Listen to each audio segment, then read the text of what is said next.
Technology is really designing and then building something for a specific purpose. But the design process itself is quite an involved process. First of all, we identify a problem, and having done that, we try and find as many different solutions as we can to that problem, probably about 5 or 6. Then it's up to us to choose the best of those solutions from our list.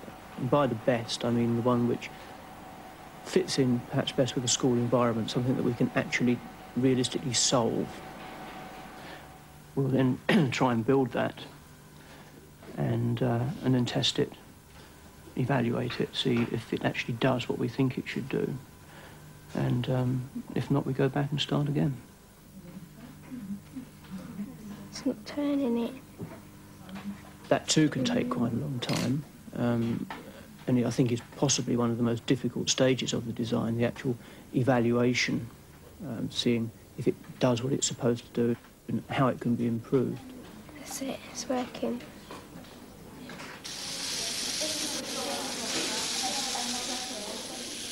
One of the typical problems which arises when teaching technology is when you're doing project work and something goes wrong. All the books in the world are not going to help you solve that problem. And that's when you start to draw on past experience, and why I think that the people teaching technology need to be fairly expert in their field.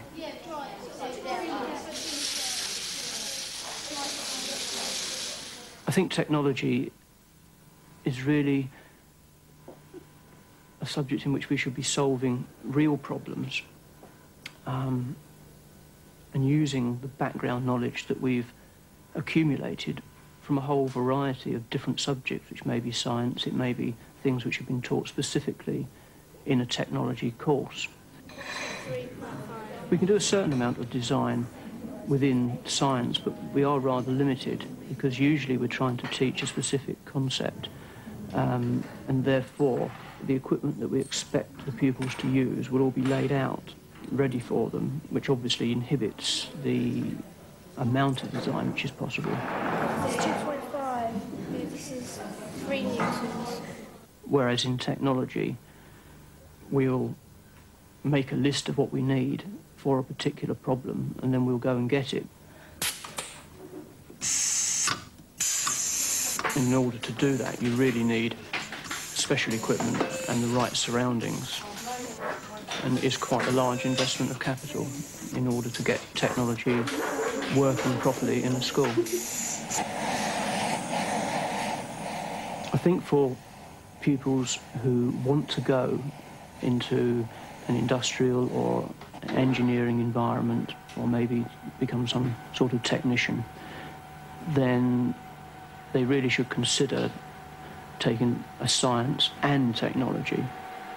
The courses will be designed such that there isn't too much overlap. It's important that they don't do exactly the same in a physics course as they do in a technology course. They should complement each other rather than duplicate. So for us, full technology involves 4 criteria. First, a practical problem that the pupils perceive as real, usually with several possible solutions. Second, designing and redesigning a solution using scientific and other ideas. Third, carrying out the plans, that is, realising the solutions. And finally, evaluation. Francis O'Leary is using his school technology training to do all of this in his home.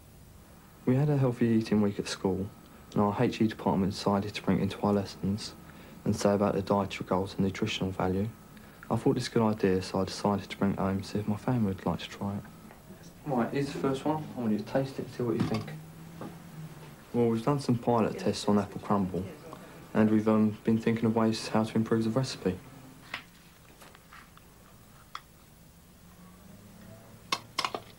We tasted all the new recipes at school, and we discovered that some didn't like the sugar content if it was lowered, so they preferred the old recipe, but they didn't mind the fat being changed in it. If you have butter, it can cause coronary heart disease, so we chose polyunsaturated fats to try and stop that. Less sugar to stop tooth decay and gum disease, and we increased the vitamin C content by adding blackberries. One of the other things we tried was to change the flour to wholemeal flour, but I thought this tasted carpety and our family wouldn't like it, so I didn't bother trying it at home. I'm not sure if they'll like the change in the sugar or not, because some of my family like sugar a lot, and part of them don't really mind sugar. It's very bitter. Could do with some more sugar or something in it. Very bitter indeed. Ooh.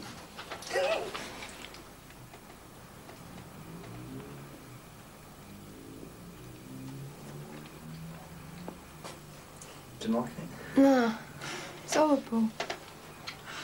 It's too sweet. I changed to polyunsaturated because I don't think it doesn't make much taste difference. So I don't think they'd be able to notice the change in it. Do you like it? Yeah, but if it was a bit more juicy, it'd be a lot better. It's excellent. It really is. No, it's just right for me. Crumble a little bit dry, but generally it's just right for me. Excellent. If I can't take the change recipe, I'll have to try a slight reduction instead of the reduction I've done already.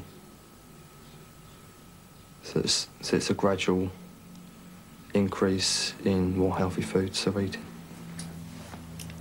Do you like it, Steve? Yeah. Is it nice? Yep.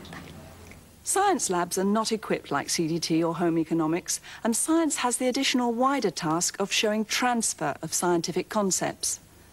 However, making small models like these in the laboratory can be full technology, just as long as the 4 criteria are satisfied.